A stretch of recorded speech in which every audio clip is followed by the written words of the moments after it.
الحمد لله نحمده ونستعينه ونستغفره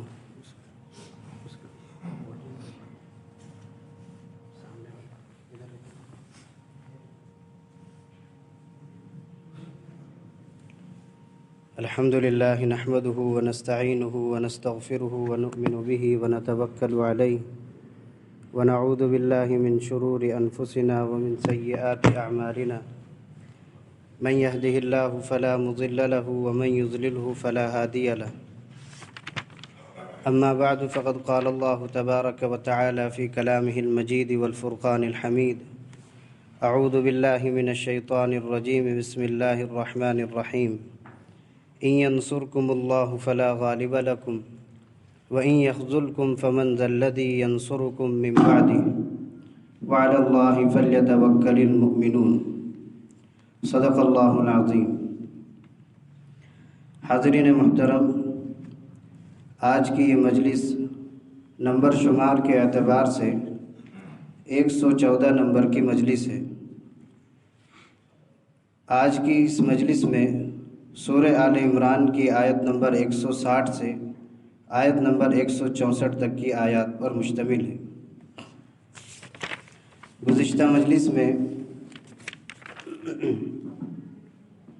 مومنین کو کفار کی مشابہت اختیار کرنے سے منع فرمایا تھا کہ کافر اور منافقین کی مشابہت اختیار نہ کرو، اس لیے کہ جو شخص جس قوم کی مشابہت اختیار کرتا ہے اس کا حشر اسی قوم کے ساتھ ہوتا ہے۔ کس چیز میں منع فرمایا؟ کہ منافقین غزوہ احد میں یہ بات کہہ رہے تھے کہ اگر مسلمان لوگ ہمارے مشورے کو مان لیتے اور مدینہ ہی میں رہ کر کے جنگ اور قتال کرتے تو یہ نوبت نہ آتی اور یہ شکست انہیں نہ دیکھنی پڑتی۔ تو اللہ تعالیٰ مسلمانوں سے کہہ رہے ہیں کہ یہ کافر تمہارے دل میں شکوک اور شبہات پیدا کرنا چاہتے ہیں، تم ان لوگوں کی طرح باتیں نہ کرنے لگ جانا، اس لیے کہ موت اور حیات کی ذمہ داری اللہ کی ہے۔ گھر میں رہتے تب بھی موت آتی اور جنگ میں شرکت کرتے تب بھی موت اگر لکھی ہے تو وہاں بھی موت آئے گی۔ تو اسی کو کہا کہ واللہ یحیی و یمیت۔ اگلی آیت میں اللہ تعالیٰ نے ارشاد فرمایا کہ اللہ کے راستے میں قتل کر دیے جاؤ یا اللہ کے راستے میں اپنی موت مر جاؤ، یہ فائدے سے خالی نہیں ہے۔ اس میں فائدہ اللہ کی طرف سے مغفرت کا اعلان ہے اور اللہ کی رحمت، جو اس دنیا کی چیزیں ہم جمع کرتے ہیں اس سے زیادہ بڑی چیز ہے۔ اللہ کی مغفرت اور اللہ کی رحمت دنیا کی سب چیزوں سے زیادہ بڑی چیز ہے۔ اور پھر فرمایا کہ تمہارا مرنا ہو جائے، تم شہید کر دیے جاؤ، جس حالت میں بھی مرو گے میرے پاس لوٹ کر کے تمہیں آنا ہے، چاہے گھر بیٹھے مرو چاہے اللہ کے راستے میں شہید ہو جاؤ۔ اس کے بعد کی آیت میں نبی کریم صلی اللہ علیہ وسلم کے اخلاق کو بیان فرمایا کہ آپ غلیظ القلب نہیں تھے، یعنی سخت دل نہیں تھے، آپ بڑے نرم دل تھے۔ اگر آپ نرم دل نہ ہوتے تو صحابہ آپ کے گرد سے بھاگ جاتے اور آپ کا جو فیض دنیا میں جاری ہونا تھا وہ فیض جاری نہ ہو پاتا۔ تو نبی کریم صلی اللہ علیہ وسلم کو اللہ تعالیٰ نے ایک اخلاق عطا فرمایا تھا اور اخلاق فاضلانہ اور کریمانہ عطا فرمایا تھا کہ اس اخلاق کی وجہ سے صحابہ آپ کے ارد گرد جمع رہتے تھے۔ تو ان کے بارے میں فرمایا کہ جو صحابہ سے غلطی ہو گئی ہے اس کو آپ معاف کر دیں، فاعف عنہم واستغفر لہم، اور صرف معاف ہی نہ فرمائیں بلکہ ان کے لیے مغفرت کی دعا کریں۔ اور فرمایا کہ وشاورہم فی الامر، اور آپ ان سے مشاورت کریں، ان سے مشورہ کریں، ان سے ان کی رائے لیں، جیسا کہ آپ پہلے لیا کرتے تھے اب بھی ان کا مشورہ مانیں۔ چنانچہ نبی کریم صلی اللہ علیہ وسلم نے اس کے بعد بھی صحابہ سے اہم امور میں مشورہ فرمایا ہے۔ آج کی آیت جو پڑھی گئی اس میں گزشتہ آیت میں نبی کریم صلی اللہ علیہ وسلم کو اللہ تعالیٰ نے کہا کہ آپ انہیں معاف کر دیں اور ان کے لیے مغفرت کی دعا کریں۔ تو نبی کریم صلی اللہ علیہ وسلم کی ناراضگی کا تو خطرہ زائل ہو گیا کہ آپ کی ناراضگی ختم ہو گئی، اللہ نے آپ کو معاف کرنے کا حکم دے دیا، اور جب اللہ معاف کرنے کا حکم دے تو اللہ کے نبی ضرور معاف کریں گے۔ اور معاف بھی اس طرح سے فرمایا کہ آپ نے صحابہ کو کوئی جملہ نہیں کہا کہ تم نے ایسا کیوں کیا، تم نے میری بات کیوں نہ مانی، اور ڈانٹا بھی نہیں اور کچھ نہیں کہا، اس لیے کہ اگر خدا نہ خواستہ اگر صحابہ اس وقت آپ سے علیحدہ ہو جاتے تو صحابہ کی بھی ایمان کی بات تھی، اور امت کو جو فیض پہنچنا تھا وہ فیض نہیں پہنچ پاتا۔ لیکن صحابہ کو یہ بات دل میں بار بار کھٹکتی تھی کہ غزوہ بدر میں ہمیں اللہ تعالیٰ نے فتح نصیب فرمائی، غزوہ احد میں ہم کیوں مغلوب ہو گئے؟ یہ جو مغلوبیت تھی یہ صحابہ کو ستاتی تھی۔ اللہ تعالیٰ نے اس آیت میں جو آیت آج پڑھی گئی ہے اس میں اس مغلوبیت کو ختم کر دیا کہ غالب ہونا یہ اللہ کی مدد سے ہوتا ہے، اور مغلوب ہونا یہ بھی اللہ کے فیصلے سے ہوتا ہے۔ تو مغلوبیت کا جو فیصلہ ہے اور غالب ہونے کا جو فیصلہ ہے یہ اللہ کی طرف سے ہے۔ اسی کو فرمایا ان ینصرکم اللہ فلا غالب لکم، اگر اللہ تمہاری مدد کرے تو تم پر کوئی شخص غالب نہیں آ سکتا۔ وَإِن يَخْذُلْكُمْ، اور اگر اللہ ہی تمہیں چھوڑ دے، فَمَنْ ذَا الَّذِي يَنْصُرُكُمْ مِنْ بَعْدِهِ، تو کون ہے جو اللہ کے چھوڑ دینے کے بعد تمہاری مدد کرے؟ اللہ اگر کسی کو چھوڑ دیں بے یار و مددگار تو اس کا کوئی مددگار نہیں، اور جس کو اللہ تعالیٰ جس کی مدد فرما دیں اس پر کوئی غالب نہیں آ سکتا۔ یہ اللہ کا ضابطہ ہے، کبھی کسی کو غالب فرماتے ہیں، کسی کو کبھی مغلوب فرماتے ہیں۔ جو غالب ہونے کی یعنی جو کافر مسلمانوں پر غالب آئے تھے اس کی وجہ پچھلی آیتوں میں بھی آئی ہے، اور اگلی آیات جو گزشتہ اگلی مجلس میں پیش کی جائے گی اس میں اللہ تعالیٰ نے اس کی حکمت بھی بیان فرمائی کہ اللہ کا کوئی فیصلہ، اللہ کا کوئی کام حکمت سے خالی نہیں ہے۔ ایک حکمت یہ ہے کہ اگر اس میں صحابہ غالب آ جاتے تو جو صحابہ غزوہ احد میں شہید ہوئے ان کو شہادت کا درجہ نہ ملتا، ان کو شہادت کا درجہ نہ ملتا۔ تو جن حضرات کو شہادت کا درجہ اللہ تعالیٰ نے عطا فرمانا تھا وہ اس شکست میں پوشیدہ تھی کہ یہ شکست ہوگی تو شہادت نصیب ہوگی۔ تو غزوہ احد میں اس بات کا تجربہ ہو گیا کہ اگر اللہ مدد کرے تو ہم غالب ہوں گے، اور اگر اللہ کی مدد کسی مصلحت سے ہٹ جائے تو ہم غالب نہیں آ سکتے۔ یہ بھی ایک ضابطہ ہے، ورنہ ہر ایک قوم اگر ہمیشہ غالب آ جائے تو ہو سکتا ہے کہ اس کی نگاہ اپنی طاقت پر آ جائے۔ یہاں اللہ تعالیٰ نے کبھی فتح کبھی شکست، کبھی فتح کبھی شکست دکھا کر کے بتلایا کہ شکست بھی اللہ کے ہاتھ میں اور فتح بھی اللہ کے ہاتھ میں۔ اسی لیے فرمایا وَعَلَى اللَّهِ فَلْيَتَوَكَّلِ الْمُؤْمِنُونَ، مومنین کو اللہ ہی پر بھروسہ کرنا چاہیے ہر حال میں۔ توکل جو ہے وہ صرف اللہ تعالیٰ پر کرنا چاہیے۔ اور یہ توکل کیوں؟ اس لیے کہ مسلمان کا عقیدہ ہے کہ اللہ کے علاوہ اس کا مددگار بھی کوئی نہیں ہے، تو صرف جو ہماری توجہ ہو، ہمارا اعتقاد ہو وہ صرف اللہ پر۔ اگلی آیت میں فرمایا وَمَا كَانَ لِنَبِيٍّ أَن يَغُلَّ، اس آیت میں خیانت کی سزا اور خیانت کی قباحت بیان فرمائی ہے کہ خیانت کرنا کتنا بڑا گناہ ہے اور اس کی کیا سزا ہے۔ یہاں جو آیت کا پہلا جملہ ہے اس میں فرمایا کہ وَمَا كَانَ لِنَبِيٍّ أَن يَغُلَّ، کسی نبی کے لیے یہ مناسب نہیں کہ وہ خیانت کرے۔ نبی تو اعلیٰ درجے کے انسان ہوتے ہیں، اشرف المخلوقات میں بھی اشرف ہوتے ہیں، اور پھر نبی کریم صلی اللہ علیہ وسلم کی ذات، تو آپ سے خیانت کا تو شبہ ہی نہیں ہو سکتا۔ حضرت ابن عباس رضی اللہ عنہ اس آیت کا شان نزول بیان کرتے ہیں۔ یہاں غزوہ احد کا تذکرہ چل رہا ہے لیکن یہ جو آیت ہے یہ غزوہ بدر کے متعلق ہے۔ بعض حضرات نے اس کو غزوہ احد سے بھی جوڑا ہے کہ غزوہ احد میں جو صحابہ پہاڑی چھوڑ کر کے ہٹ گئے تھے اور میدان میں اتر گئے تھے اور مال غنیمت اٹھانے میں مشغول ہو گئے تھے، تو فرمایا کہ جو مال غنیمت ملنا تھا جو مال غنیمت ان مجاہدین کو ملنا تھا، ان مجاہدین کو اگر وہ نہ جا کر کے اس کو لیتے، وصولتے یا اس میں مشغول ہوتے تب بھی ان کو وہی ملتا، نہ اٹھاتے تب بھی ملتا، لیکن صحابہ سمجھے کہ ہم فتح یاب ہو گئے ہیں لہذا ہم میدان چھوڑ سکتے ہیں۔ صحابہ سے اجتہادی جو غلطی ہوئی تھی، لغزش ہوئی تھی، اس کی وجہ سے صحابہ کو یہ کہا جا رہا ہے کہ وہ جو مال اللہ کے نبی تھوڑی رکھ لیتے اپنے پاس، وہ بھی تمہیں دے دیا جاتا ہے۔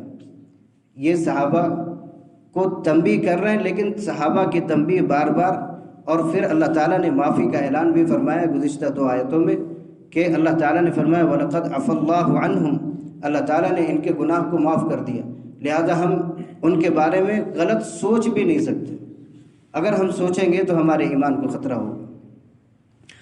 تو کہتے ہیں دوسری روایت میں آیا کہ حضرت ابن عباس رضی اللہ عنہ فرماتے ہیں کہ فَقَدُوا قَطِيفَةً يَوْمَ بَدْرٍ، کہ بدر کے دن ایک سرخ رنگ کی چادر تھی، وہ گم ہو گئی تھی، مل نہیں پا رہی تھی۔ تو لوگوں نے کہا کہ لعل رسول اللہ صلی اللہ علیہ وسلم اخذہا، ہو سکتا ہے کہ اللہ کے نبی صلی اللہ علیہ وسلم نے اس کو رکھ لیا ہو، اپنے پاس رکھ لیا ہو۔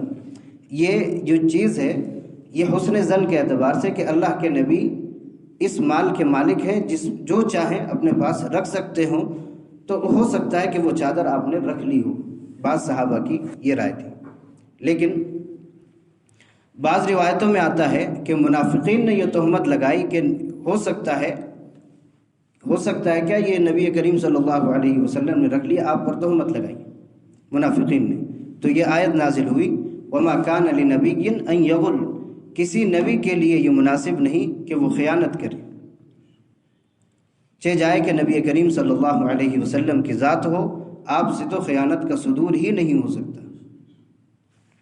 آگے فرمایا وَمَن يَغْلُلْ يَأْتِ بِمَا غَلَّ يَوْمَ الْقِيَامَةِ، اور جو شخص خیانت کرے گا کل قیامت کے دن اس کو ساتھ لائے گا، جو خیانت کرے گا کل قیامت کے دن جس چیز میں خیانت کیا ہے اس کو ساتھ میں لے کر کے آئے گا۔ یہ سزا ہے کل قیامت میں خیانت کرنے والے کی۔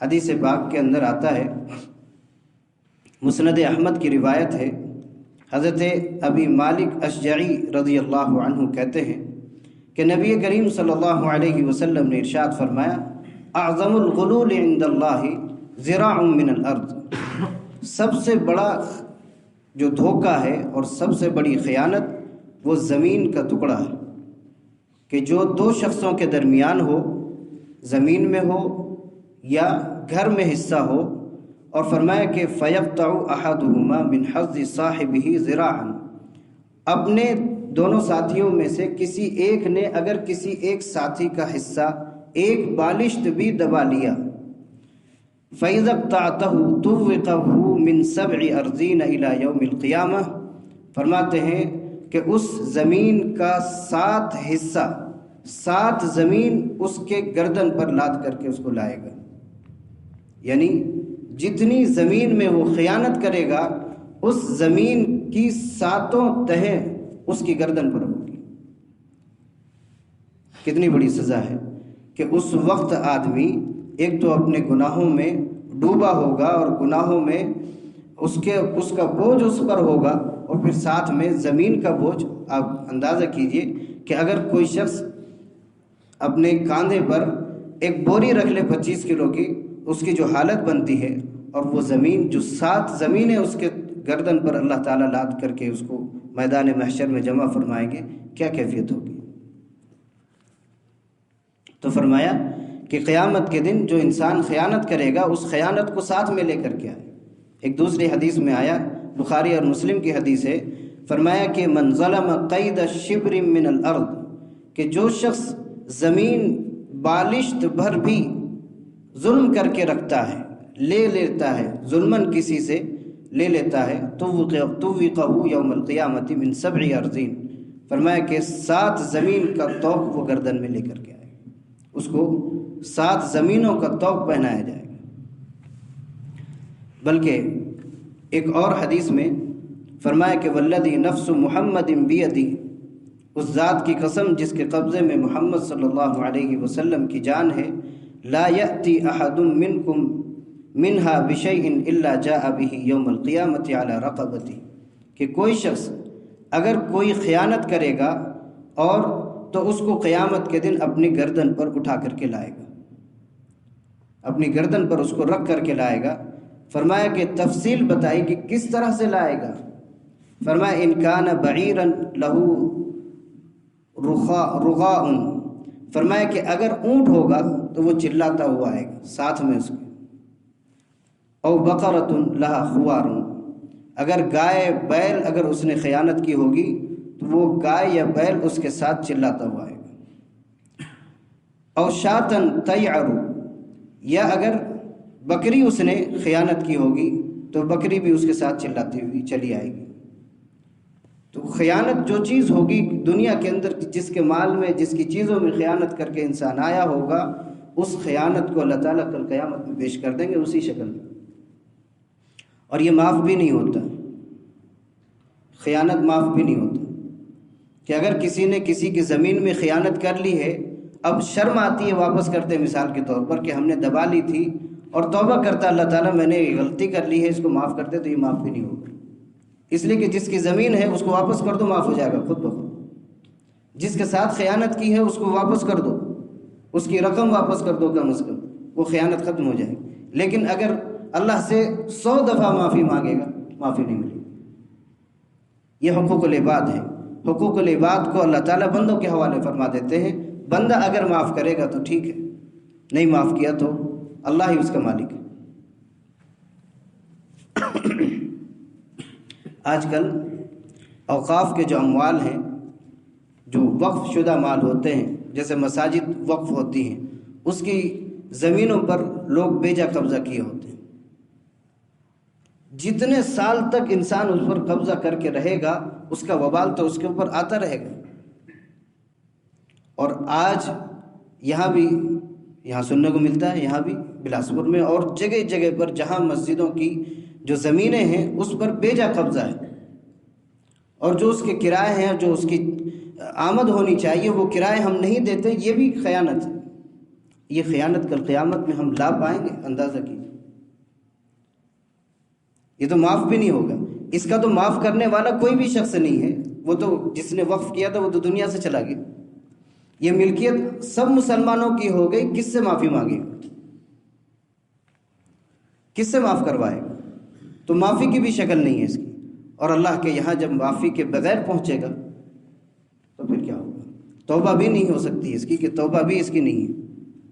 توبہ تو اللہ کے ساتھ گناہ کرنے میں، کہ اللہ آپ کی نافرمانی ہم نے کی، یہاں تو انسان کا حق دبایا ہے، اس کو کیسے معاف کیا جا سکتا ہے؟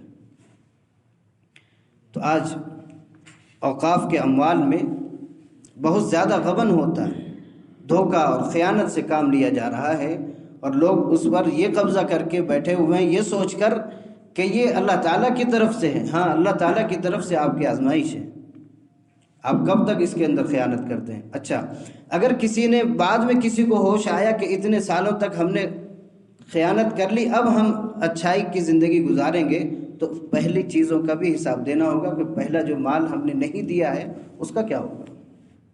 خیانت تو پہلے بھی ہو رہی تھی، خیانت آج آپ نے بند کی ہے، پہلے کی خیانت کیا ہوگی؟ یہ سوچنے کی بات ہے۔ تو اسی کو فرمایا کہ وَمَن يَغْلُلْ يَأْتِ بِمَا غَلَّ يَوْمَ الْقِيَامَةِ، جو شخص غلول کرے گا، خیانت کرے گا، اس خیانت کو قیامت کے دن ساتھ لائے گا۔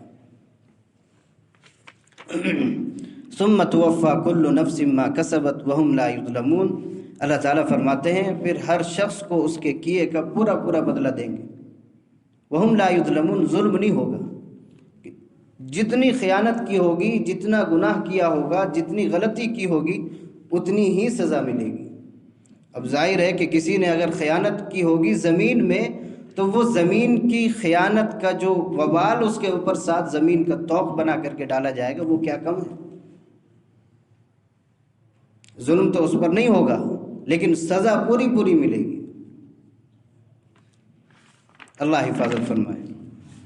اگلی آیت میں ارشاد فرمایا، افمن اتبع رضوان اللہ، کمن باء بسخط من اللہ ومأواہ جہنم وبئس المصیر ہم درجات عند اللہ واللہ بصیر بما یعملون۔ ان دونوں آیات میں اللہ تعالیٰ نے نیک و بد برابر نہیں ہو سکتے اس کا تذکرہ فرمایا کہ جو شخص اللہ کی رضا چاہتا ہو اور ایک شخص اللہ کی ناراضگی چاہتا ہو، یہ دونوں کیسے برابر ہو سکتے ہیں؟ بلکہ ان کے درجات تو الگ الگ ہیں، ان کے ٹھکانے الگ الگ ہیں۔ نیک جو اللہ کی رضا مندی چاہتا ہے اس کا ٹھکانہ جنت، اور جو اللہ کی ناراضگی لے کر کے لوٹے گا اس کا ٹھکانہ تو جہنم ہے۔ اللہ تعالیٰ نے نیک کا جو مقام اور درجہ بیان کیا ہے اس کو فرمایا والذین صبروا ابتغاء وجہ ربہم، وہ لوگ جو اپنے رب کی خوشنودی کے لیے صبر کرتے ہیں، وَأَقَامُوا الصَّلَاةَ اور نماز پڑھتے ہیں، وَأَنفَقُوا مِمَّا رَزَقْنَاهُمْ سِرًّا وَعَلَانِيَةً اور ہم نے جو انہیں دے رکھا ہے اس سے ظاہری طور پر بھی اور پوشیدہ طور پر خرچ کرتے ہیں، وَيَدْرَؤُونَ بِالْحَسَنَةِ السَّيِّئَةَ اور برائی کا بدلہ بھلائی سے دیتے ہیں، أُولَٰئِكَ لَهُمْ عُقْبَى الدَّارِ ان کے لیے آخرت کا گھر ہے۔ عقبہ جو آخرت کا گھر ہے اللہ تعالیٰ اس کو یعنی جنت عطا فرمائیں گے۔ اگلی آیت میں ایک جگہ فرمایا سلام علیکم بما صبرتم، تمہارے صبر کی وجہ سے آج تم پر سلامتی ہے، فنعم عقبی الدار، یہ آخرت کا گھر کتنا اچھا گھر ہے۔ تو یہ مسلمان اور اللہ تعالیٰ کو خوش کرنے والوں کو ملے گا۔ فرمایا افمن اتبع رضوان اللہ، کیا وہ شخص جو اللہ کی خوشنودی کا راستہ تلاش کرے، کمن باء بسخط من اللہ، وہ اس شخص کی طرح ہو سکتا ہے جو اللہ کی ناراضگی چاہتا ہو؟ نہیں ہو سکتا۔